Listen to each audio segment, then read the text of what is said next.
Hello there, fellow Total War players. Ronin here.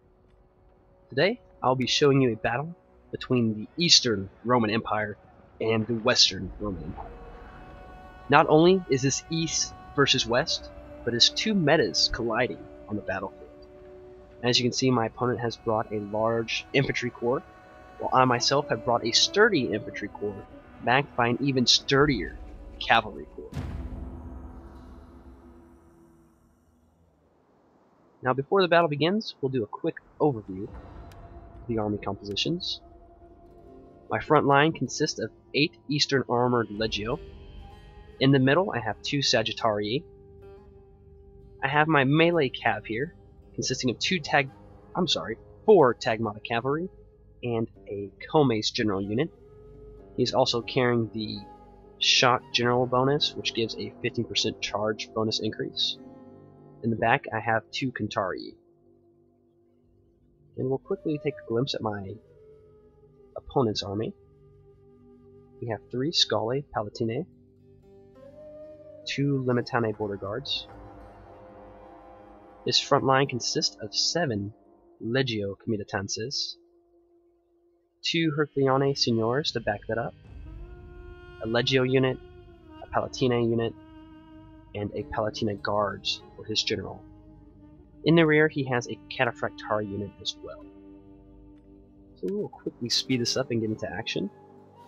As you can see here, I'm rushing my men forward. I do not want to engage in this gorge here, namely because I want my cav to have flat, even terrain for when they do battle, so I can have the most efficient charges on his infantry corps. And holding down the spacebar, I get this nice little overhead where my units are going, how quickly they're moving, how their morale is, how their fatigue levels are, and I also see this for my opponent. This is very useful for choosing where to attack in an enemy's line, as you can see the morale. It's also useful for knowing how to pair up your army, because you can place fresher, weaker units against more fatigued elite units, and they will hold out for a longer period of time. Fatigue is a very big issue in this game, and those who neglect it will not do good, so keep that in mind. So initially my plan is here I'm issuing orders across the line and walking my Eastern Armored Legio, and I do have plans to charge them. I'm just trying to get these orders pre-issued to allow for an easier micro. Simultaneously now I'm going to pull up my Tagmata Cav and issue attack orders across the line. And you'll see here that I'm about to pop my bonus, and there it goes. This little green arrow gives me a plus 15% charge bonus, speed, 5% speed, and 5% charge speed as well, so it's 10% increased speed. So let's kind of get a nice little angle here, and we'll see how it looks. There we go. And as you can see, I'm hitting all across the lines. Some of his men are caught off guard, some are caught at a standstill but not fully braced. And in the rear, back here, we can see that unit is going to get just destroyed. Keep him alive. And let's take a look at the damage that was dealt here. 58 out of 120, and I think it's going to come to a standstill roughly there. No, it's not. So as you can see, this was happening in a very quick manner. Here go my cav leaving the battlefield, and here come in my Eastern Armored Legio. So that was my initial plan, and that is what you can do pretty much to any infantry spam that you see on the battlefield. Simultaneously as that occurred, I had this free Herculeane Signors unit, and I only took about 16 casualties to an additional, 58 here. As you can see, I also missed a charge.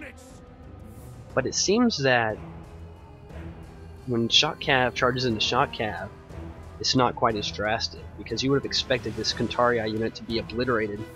That was not the case. Over here I see his Cav, and I'm trying to screen. I've successfully done so here, and I intend to do so here as well. All the while I'll be pulling through with my Tagmata Cav, so I can issue more multiple back charges like you see here. And at this point, I knew that that unit was close to routing, not only because it was flashing, but this quick little overhead, as I stated earlier, allows me to see morale. So an ample or wise place to charge would be right here due to this poor morale. Of course, I'm not for sure if I remember that. All the meanwhile, I'm issuing cyclic charges and they're having little damage against Cav. So the lesson to be learned here is shot Cav against shot Cav is kind of a waste of time for both players. And Cav should be used, if possible, against infantry in any and all situations, unless you need to screen off opposing enemy Cav. As for my archers, they were more of a supportive role, in case my opponent brought crossbowmen, which I did not want targeting my general or creating any gaps in my lines. So as you can see, this battle is coming to a quick end. It's mainly a matter of me cyclic charging him to death. If anything though, I want this to stand as a testimony that yes, Cav plays a crucial role in Rome Total War 2. I'm sorry, Attila. Whereas in Rome Total War 2 it did not. The battle is turning in our favor. And as we can see, that was quite a decisive victory. And again, nothing negative to my opponent. He probably just got the game, because I found myself in a very similar situation. We'll take a quick look at the end results. And a quick fuss, I hate how it doesn't show the kills. But looking across the lines here, my Cav did phenomenal. This was the Kantari unit that got charged by the Cataphractarii. 111 kills there, 256, 147, and so forth. And keep in mind, this was against heavy infantry, not against archers, not against lightly armored troops. It was against heavy, javelin-wielding infantry. Thank you all very much for watching. Take care, and I'll see you on the battlefield.